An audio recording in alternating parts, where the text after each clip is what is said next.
బీసీలకు bad morning, అందరికీ good morning.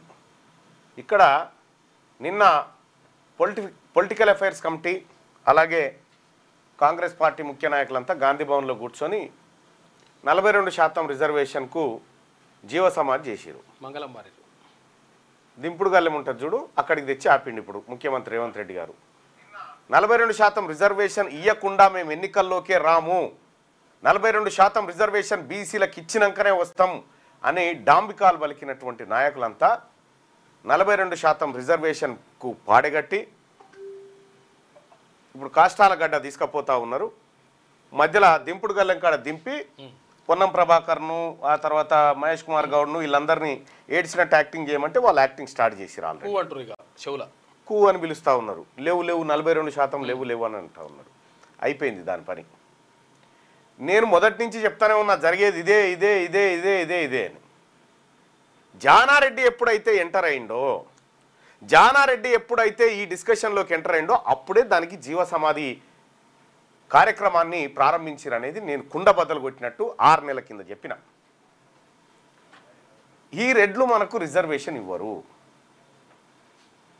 వీళ్ళు ఇవ్వడానికి ఎట్టి పరిస్థితిలో సిద్ధంగా లేరు. ఏందంట ఇప్పుడు 42% రిజర్వేషన్ కోసం సుప్రీంకోర్టులో ఆల్రెడీ ఉన్న కేసులలో ఇన్వాల్వ్ అయ్యి కొట్లాడతాం. ఇప్పుడు కొత్తగా వేస్తే 42% రిజర్వేషన్ విషయం కొత్తగా వేస్తే బెంచ్ మీదకి రావడానికి లేట్ అవుతుందని వీళ్ళ చర్చనట. సిగ్గుండాలేమన్నా చెప్పడానికి. ఒక అర్జెన్సీ మ్యాటరు.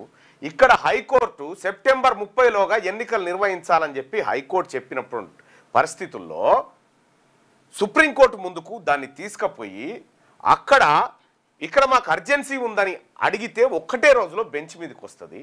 అటువంటిది చేయకుండా ఈ రిజర్వేషన్లను బీసీలకు ఇయ్యొద్దు, బీసీలు అనేటువంటి వాళ్ళు ఎట్టి పరిస్థితుల్లో రిజర్వేషన్ పరంగా ఎన్నికల్లో పాల్గొనొద్దు, వాళ్ళ పైకి రావద్దు అనేటువంటి కుట్ర కుతంత్రాలతోటి దొంగ ముచ్చట్లు చెప్తా ఉంది రాష్ట్ర ప్రభుత్వం. కాంగ్రెస్ పార్టీ ప్రభుత్వం బీసీలకు దోకా చేసింది. నేను అడుగుతా ఉన్నా, రాహుల్ గాంధీ గారు బీహార్లో తిరుగుతూ ఉన్నారు కదా ఓట్ చోర్ అని. ఈడ రిజర్వేషన్ చోర్ చేసింది నీ ప్రభుత్వం. బీసీల తలలోంచి అన్నం బయట పారేసింది నీ ప్రభుత్వం. ఇక్కడ మంత్రులు, బీసీ మంత్రులకు నేను అడుగుతా ఉన్నా, ఏమాత్రం అనిపిస్తలేదా మీకు? శ్రీహరి గారు, పొన్నం ప్రభాకర్ అంటే మొత్తం వాళ్ళ కలిసిపోయిండు. ఏమనిపిస్తలేదా కొండా సురేఖ గారు మీకు కూడా? బీసీలకు 42% రిజర్వేషన్ సాధించలేనటువంటి మంత్రులు మీరు ఉండేందుకు లేకెందుకు రాజీనామా చేసి బీసీ ప్రజల దగ్గర రండి. బీసీ ఎమ్మెల్యేలు, బీసీ ఎమ్మెల్సీలు, బీసీ ఎంపీలు, బీసీ నాయకులు అందరూ ఉన్నారు కదా. ఏందంట ఇప్పుడు అక్కడ ఆల్రెడీ ఎగ్జిస్టింగ్ కేసులలోకి పోతారట. ఎగ్జిస్టింగ్ కేసులు ఎప్పుడు లిస్ట్ అయింటే అప్పుడు మాట్లాడాలి వీళ్ళు, కొత్త కేసు కాదు. రెండోది సుప్రీంకోర్టే చెప్తుంది కదా, ఆగవే హైకోర్టు సెప్టెంబర్ 30 అంటున్నావు, ఈడ వేరే వ్యవహారం ఉంది, మేము పరిశీలించేదాకా దాన్ని ఆపుతుంది కదా. ఆ ప్రయత్నం చేయకుండా బీసీలను నయవంచనకు గురి చేయడానికి ముఖ్యమంత్రి కంకణం కట్టుకొని బీసీల ద్రోహిగా సంపూర్ణ ముద్ర వేసుకొని తిరుగుతూ ఉన్నాడు. 100% ముఖ్యమంత్రి బీసీల ద్రోహిగానే మారిపోయాడు. మీదికేదో యాక్టింగ్, మీదికేదో బీసీలకు నిన్న ఆ సమావేశంలో అందరు ఎన్నికలు పెట్టాలంటుంటే లే బీసీలకు న్యాయం జరగాలని ఈయననే అంటున్నట్టుగా వార్తలు. వాహ్, ఏం యాక్టింగ్, ఏం డ్రామా ఇది. నేను మొత్తుకుంటూనే ఉన్నా, ఆపుర్రా పాలాభిషేకాలు, ఆపుర్రా పూలదండలు, బుకేలు తీసుకొని ఉరికిరి, ఆపుర్రా నాయన ఆపుర్రా అని మొత్తుకున్నా. ఇన్నరా? బుక్కగులాలు చల్లుకొని గజం గజం ఎగిరి దుంకి ఒక్కరన్న చేతిలో ఉన్నారా? ఏమైంది అలా? గాంధీ భవన్ ముంగడ పటాకులు కాలిస్తిరి, సచివాలయం కాడ సీట్లు వంచుకొని తింటిరి, డీసీసీ ఆఫీసుల కాడ దండోర లేపిస్తిరి. అయిపోయింది. బీసీల మహనీయుడు రేవంత్ రెడ్డి అని ఆఖరికి మహేష్ కుమార్ గౌడ్ అనే ఈయన రేవంత్ రెడ్డి కాదు రేవంత్ గౌడ్ అని చెప్పే. ఈ రకంగా బీసీలను నయవంచనకు గురి చేసిన కాంగ్రెస్ పార్టీని ఏం చేయాలి? బీసీలు ఒక్కసారి ఆలోచించాలి. వీళ్ళ జీవితంలో ఏ ఒక్కరోజు కూడా కాంగ్రెస్ పార్టీ బీసీలకు రిజర్వేషన్ ఇచ్చిన చరిత్ర లేదు. ఆ రోజు ఈడబ్ల్యూఎస్ కోటాకు అనుకూలంగా ఓటేసిన చరిత్ర వీళ్ళది. కాబట్టి బీసీ ప్రజలారా, మరి ఏంది మల్లన్న, ఏం జరుగుతూ ఉంది, ఎట్లా చేద్దాము? మీరేం అధైర్యపడాల్సిన పని లేదు. తీన్మార్ మల్లన్న ఉన్నాడు తెలంగాణ రాష్ట్రంలో, బీసీ మేధావి వర్గం ఉంది, బీసీ జేఏసీ ఉంది, బీసీ ఇంటలెక్చువల్స్ ఉన్నారు, అందరం కూడా ఉన్నాం. వీళ్ళు ఈటితో కొడితే మనం పత్తర్తో ఎట్లా కొట్టానో నేర్పిస్తాం ప్రజలకి. మా కడుపుల మీద కాలు పెట్టి, బీసీల కడుపుల మీద కాలు పెట్టి, కామారెడ్డి డిక్లరేషన్లో 42% రిజర్వేషన్ 6 నెలల్లో ఇస్తామని మోసం చేసి, ఇవాళ మళ్ళీ మంత్రుల కమిటీట 26 తారీఖు వరకల్లా ఈ మంత్రులు చెప్పారన్నట.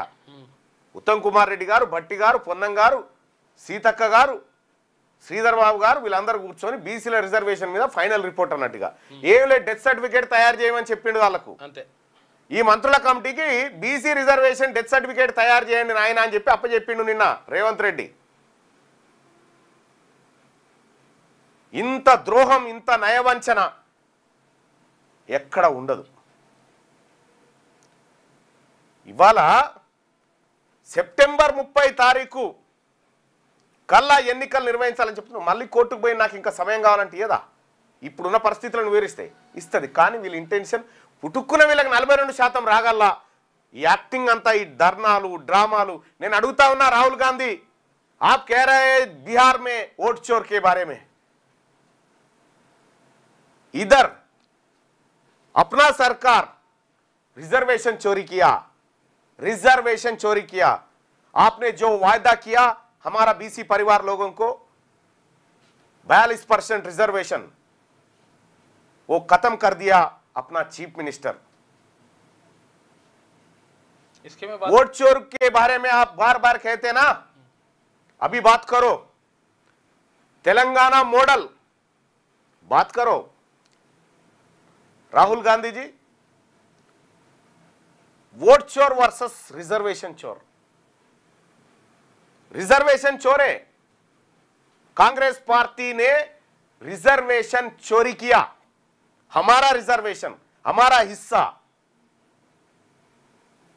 ఇక్కడ బీసీ ప్రజలు అర్థం చేసుకోవాల్సి, నేను మొదటి నుంచి చెప్తానే ఉన్నా, నేను శాసన మండలిలో కూడా మాట్లాడిన ఆ రోజే, బీసీ బిల్లు పెట్టే రోజే, మీకు ఆ వీడియో కూడా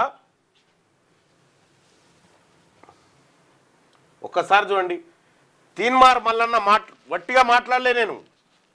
మీడియాలో వాళ్ళే, ఎడ్యుకేషన్ డిపార్ట్మెంట్ వాళ్ళే, పాలిటిక్స్ వాళ్ళే, సినిమా వాళ్ళే, ఐపీఎల్ వాళ్ళే, కాంట్రాక్టర్లు వాళ్ళే, ఫార్మా ఇండస్ట్రీ వాళ్ళదే, భారీ పరిశ్రమలు వాళ్ళవే, రియల్ ఎస్టేట్ వాళ్ళవే.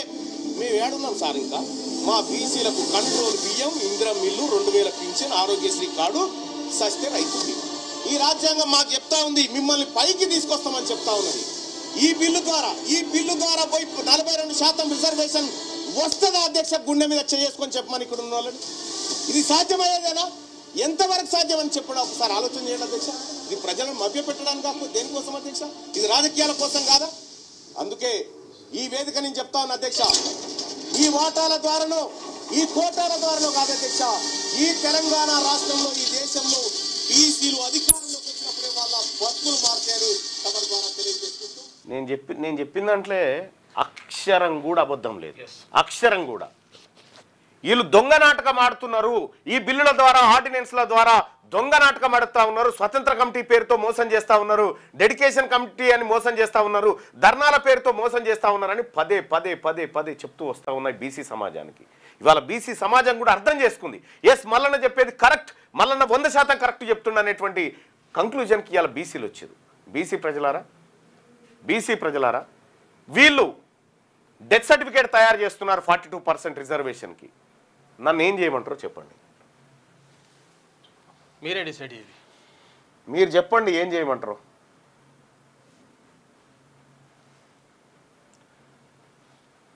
అన్నయ్య, రేవంత్ రెడ్డికి పాలాభిషేకం చేసిన వాళ్ళు ఇప్పుడు చెప్పుల దండ వేయాలి, లేకపోతే మీరే వేసుకొని ఊరేగాలని చెప్పి చెప్తా ఉన్నారు.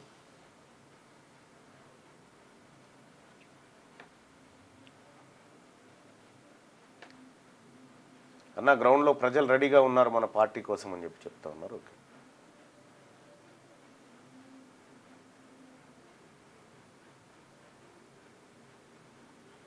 అన్న, గుడ్ మార్నింగ్. మనం బీసీ నినాదం అంటూ సంవత్సరం నుంచి పోరాడుతుంటే రేవంత్ రెడ్డి గారేమో వారి టీం సభ్యుల నుండి మన బీసీలకు మభ్యపెట్టి అందుకే ఇప్పుడు బీసీ నినాదాన్ని నీరుగారుస్తున్నారు. అన్న మీ అందరి డ్రామాలు ఏం చెప్పక ఆయన బీసీ పార్టీ ప్రతి ఊర్లో బీసీ బిడ్డ నిలబెట్టండి దాని దగ్గర నుండి గెలిపించుకున్నాను. ఎస్ చరణ నువ్వు కాంగ్రెస్ పార్టీకి డెత్ సర్టిఫికేట్ ఇవ్వంటున్నావు. 100% ఇస్తా.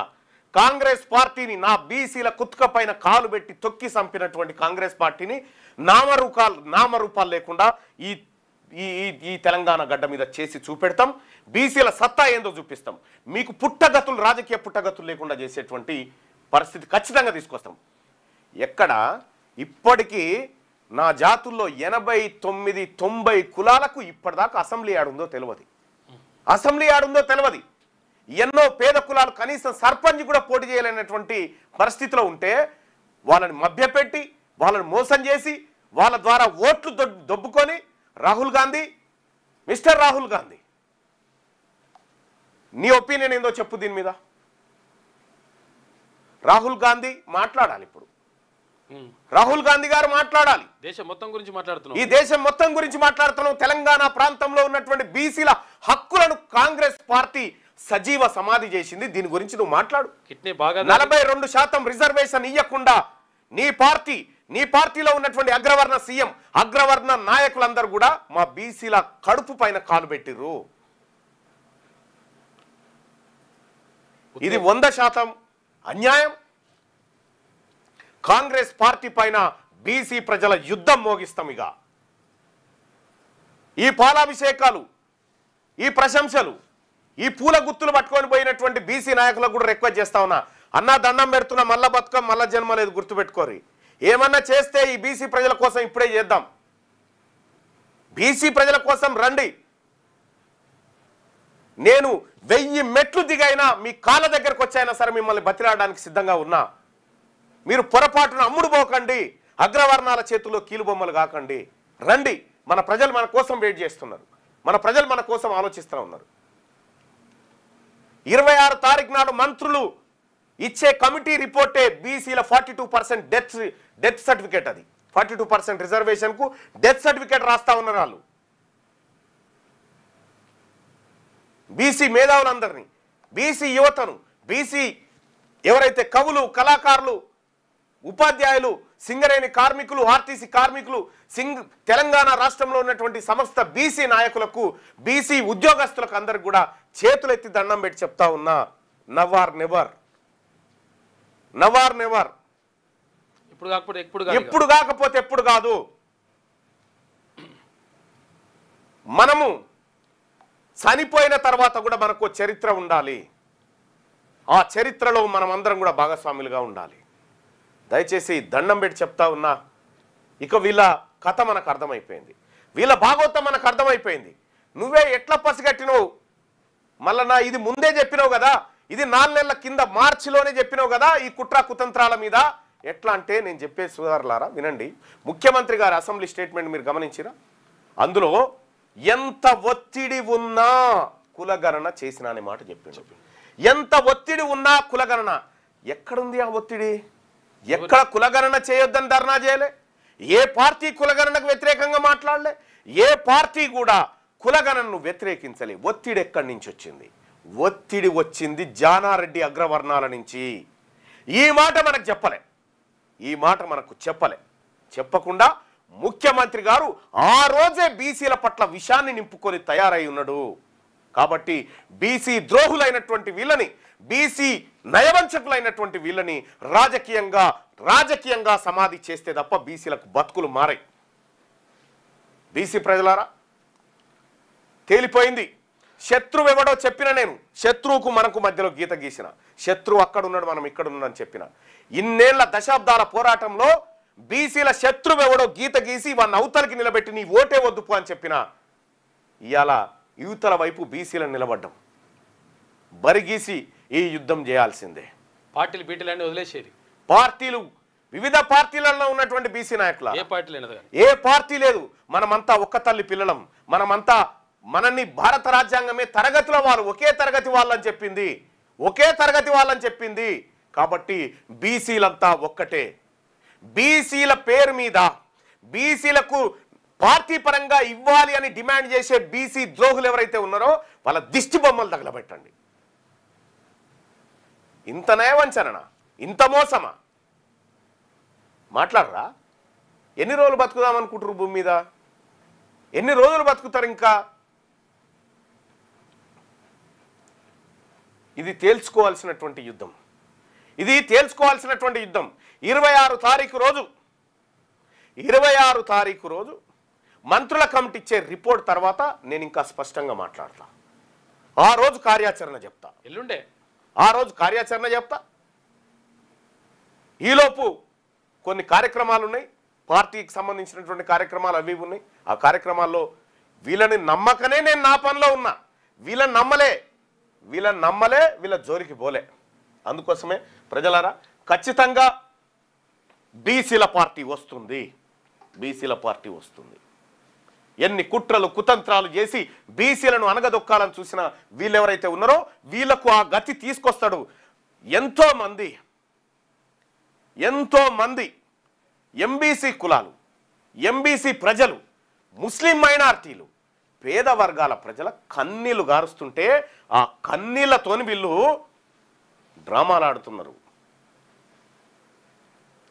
ఎస్, ముఖ్యమంత్రి గారు, నేను చెప్తా ఉన్నా, మీరు మాకు దోకా చేసిరు కదా, కావాలనే దోకా చేసినావు. నువ్వు కావాలనే దోకా చేసినావు. దీని వెనకాల ఎవడెవడున్నాడో వారి లిస్టు తయారు చేస్తాం, ప్రజాక్షేత్రంలో వేస్తాం, మీకు పుట్టగతులు చేయకుండా చేస్తాం, ఎక్కడ కూడా తట్టడి మట్టి మీకు పుట్టకుండా చేస్తాం. మమ్మల్ని అన్యాయం చేస్తారా? అమాయకులైన బీసీ ప్రజలు నోరు లేదు, అడగలేరు. ఇలా ఆ ప్రజల నుంచే నేను అడుగుతా ఉన్నా, ఆ ప్రజల మనిషిగా నేను మాట్లాడుతూ ఉన్నా. ఇలా మీరు పెట్టేటువంటి నయానో భయానో బేరసారాలకు ఒక్కరిద్దరు లొంగుతుండొచ్చు, కానీ ఈ సమాజం ఆత్మగౌరవంతో బతకాలని కోరుకుంటున్న వాళ్ళు మెజారిటీ మేధావులు బీసీలు ఇవాళ తయారైతా ఉన్నారు. ఎంత కుట్ర, ఎంత నయవంచన! స్వతంత్ర కమిటీ, డెడికేట్ కమిషన్, అడిగి పోయి ఢిల్లీకి పోయి ధర్నాలు, రైళ్లు కట్టకపోడు, పూలదండలు. నేను అడుగుతా ఉన్నా, ముఖ్యమంత్రి గారు, మీ మన్మన్ మీద ఒట్టే చెప్పు, ఇయ్యాలన్న ఉద్దేశం నీకుండేనా? నేను ఒట్టే చెప్తా ఉన్నా, నా పిల్లల మీద నీకు ఇయ్యాలన్న ఇంటెన్షన్ లేదు. నువ్వు కరుడు కట్టిన రెడ్డివి, నువ్వు కరుడు కట్టినటువంటి బీసీ వ్యతిరేకివి, కాబట్టి నువ్వు ఇయ్యవు. నాకు అర్థమైపోయింది. ఇంత మోసం నేను ఎక్కడ చూడలే. Can you as a citizen not file A case in supreme court అని అడుగుతా ఉన్నాడు. ఇది ప్రభుత్వం చేయాల్సిన పని. 42% ఇస్తాన్నది కాంగ్రెస్ పార్టీ, ఇక్కడ బీజేపీ పార్టీయో. నీవు 42% రిజర్వేషన్ తీసుకొచ్చినప్పుడు ఇక్కడ ఏ పార్టీ అయితే ఈ కాంగ్రెస్ పార్టీకి వ్యతిరేకంగా మాట్లాడుతూ అప్పుడు మేము చూసుకుంటాం. భారతీయ జనతా పార్టీ మాట్లాడుతుందా, బీఆర్ఎస్ మాట్లాడుతుందా, ఇంకెవరు మాట్లాడుతారో మేము చూసుకుంటాం. నువ్వు ఆ ప్రయత్నమే చేయలే. ఇలా బీసీల ద్రోహిగా ఏ ముఖం పెట్టుకొని కాంగ్రెస్ పార్టీ కోటేయమని తిరుగుతావు? రేపు పొద్దున గ్రామాల పొంటి ఏ ముఖం పెట్టుకొని వస్తావు? మా ఉద్యోగాల మీద, మా విద్య మీద, మా స్థానిక సంస్థల రిజర్వేషన్ను నువ్వు జీవసమాధి చేసి, అయ్యా మిమ్మల్ని మీ ఆశయాలను బొందబెట్టినని నేను నా ముఖం చూసి ఓటేయమని చెప్తావా? ముఖం ఉన్నదా ఇవాళ ప్రజల్లోకి రావడానికి? ఎక్కడ ఏడబెడదామో చెప్పండి. మీ మంత్రుల బృందం అంతా ఉంది కదా, ఈ మంత్రుల బృందాన్ని సెక్రటేరియట్ కాడ ముంగట పీటలు వేసి కూర్చోబెట్టు. నేను ఒక్కనే వస్తా, ఈ ప్రజల తరఫున నేను మాట్లాడతా, మీరు సమాధానం చెప్పండి. మోసం, ఇంత దగ ఎక్కడ కూడా చూడలేదు ప్రజలారా, బీసీ ప్రజలారా. మన బీసీలనే కులం కుంపటి వ్యక్తి మనం విడదీస్తారు, మళ్ళీ అగ్రకులాలే గొప్ప అని చేసే విధంగా చేస్తారు. అందుకే మన బీసీ వర్గాలు అందరూ చాలా జాగ్రత్తగా ఉండాలి భయ్య, చాలా జాగ్రత్తగా ఉండాలి. అందుకోసమే వాళ్ళని ఎప్పుడు కూడా నేనైతే నమ్మను. నేను ముఖ్యమంత్రి రేవంత్ రెడ్డి గారు నేను నమ్మను, ఆయన నన్ను నమ్మడు. నేను పక్కా బీసీల పక్షపాతినే. బీసీ ప్రజలారా, ఇక ఇది వీళ్ళ కథ తేలిపోయింది. 26 తారీఖు నాడు మన డెత్ సర్టిఫికేట్ మనం తెచ్చుకోవాలి. 26 తారీఖు నాడు ఉంది, ఎల్లుండి 26 తారీఖు నాడు బీసీల రిజర్వేషన్ డెత్ సర్టిఫికేట్ రాబోతా ఉంది. దాని గురించి మాట్లాడుకుందాం, దాని గురించి చెప్తా ఏం జరుగుతూ ఉందనేది. ఇంత నయవంచన.